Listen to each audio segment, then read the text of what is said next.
গুমের ঘটনায় জড়িত কর্মকর্তারা এখনো যার যার বাহিনীতে কর্মরত। তাদের আইনের আওতায় না এনে গুমের বিচার নিশ্চিত হবে না বলে মন্তব্য করেছে সফররত জাতিসংঘ গুম বিষয়ক ওয়ার্কিং গ্রুপ। এক আলোচনায় দায়ীদের শনাক্ত করে বিচারের সুপারিশ করেছে তারা। অনুষ্ঠানে সেনাবাহিনীর সিনিয়র কর্মকর্তারা বলেছেন, যারা এই অপকর্ম করেছে তারা ব্যক্তিগত স্বার্থে রাজনৈতিক নেতাদের কথাই করেছে, বাহিনী জড়িত নয়। শ্রীলঙ্কা আবারও রপ্তানিতে শীর্ষে। জাতিসংঘের বাংলাদেশ অফিস আয়োজিত গুম নিয়ে উন্মুক্ত আলোচনা অংশ নেন ভুক্তভোগী রাজনৈতিক দলের নেতা, সেনাবাহিনী ও পুলিশ কর্মকর্তারা। শুরুতেই ভুক্তভোগী কয়েকজন তাদের গুম থাকার অভিজ্ঞতা তুলে ধরেন। আলোচনায় উঠে আসে গুমের ঘটনার বিচার ও চ্যালেঞ্জ প্রসঙ্গ। গুম একটা চলমান অপরাধ। এখনো শত শত মানুষ গুম আছে। অতীতের সরকারের সাথে বর্তমান সরকারের এসবের দায়িত্ব নিতে হবে।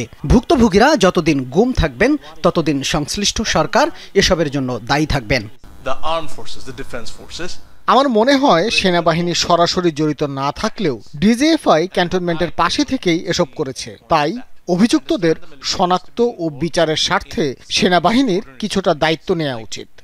রাজনৈতিক নেতারা বলেন, গুম নিয়ে ভবিষ্যতে আরো জোরালো পদক্ষেপ নিতে হবে, নয়তো রাজনৈতিক এই অস্ত্র থেকেই যাবে। বিএনপি চায় সামনের দিনে আর কোনো গুমের ঘটনা না হোক, কারণ এই দলই সর্বোচ্চ গুমের ভুক্তভোগী আছে। বিএনপি মানবাধিকার সুরক্ষা ও আইনশৃঙ্খলা বাহিনীকে আরো স্বচ্ছ কার্যক্রমে দেখতে চায়।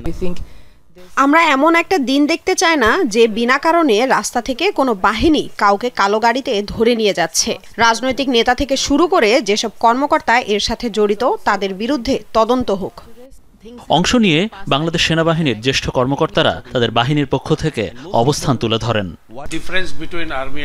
অধিকাংশ গুম শুনছি র্যাব ও ডিজিএফআই দিয়ে হয়েছে, কিন্তু মাথায় রাখা উচিত র্যাব ও ডিজিএফআই এর সাথে আর্মির বড় পার্থক্য আছে। তারা সরাসরি সেনাবাহিনীর কেউ না। সেনাবাহিনী কখনোই সরাসরি গুমের সাথে জড়িত না, তবে কোনো কোনো কর্মকর্তা এর সাথে জড়িত, এটা সত্যি। তারা র্যাব, ডিজিএফআই, এনএসআই অথবা বিজিবিতে কর্মরত ছিল। তখন তারা সরকারের মন্ত্রণালয়, প্রধানমন্ত্রী বা প্রধানমন্ত্রীর নিরাপত্তা উপদেষ্টার তত্ত্বাবধানে কাজ করতেন। সফররত জাতিসংঘের গুম বিষয়ক ওয়ার্কিং কমিটির 2 সদস্য বিচার নিশ্চিত করতে সরকারকে কয়েকটি পরামর্শ দিয়েছেন। গুম নিয়ে পুলিশ সহ সব বাহিনীর কাছে তথ্য প্রমাণ আছে। তাদের উচিত সব তথ্য প্রমাণ কমিশন ও প্রসিকিউশনে দিয়ে দেয়া, তখনই বিচার সুনিশ্চিত হবে। পাশাপাশি গুম থেকে ব্যক্তিদের সুরক্ষা ও পুনর্বাসনের ব্যবস্থা করতে হবে রাষ্ট্রকে। গুমের অভিযুক্তরা এখনো বাহিনীতে কাজ করছে। চাকরি করতে দিয়ে বা অপরাধীদের বাইরে স্বাধীনভাবে ঘুরতে দিয়ে বিচার নিশ্চিত করা যাবে না। গুম তদন্তে শুধু কমিশন নয়, গুম প্রতিরোধেও স্থায়ী কমিশন করার দাবি জানান আলোচকরা।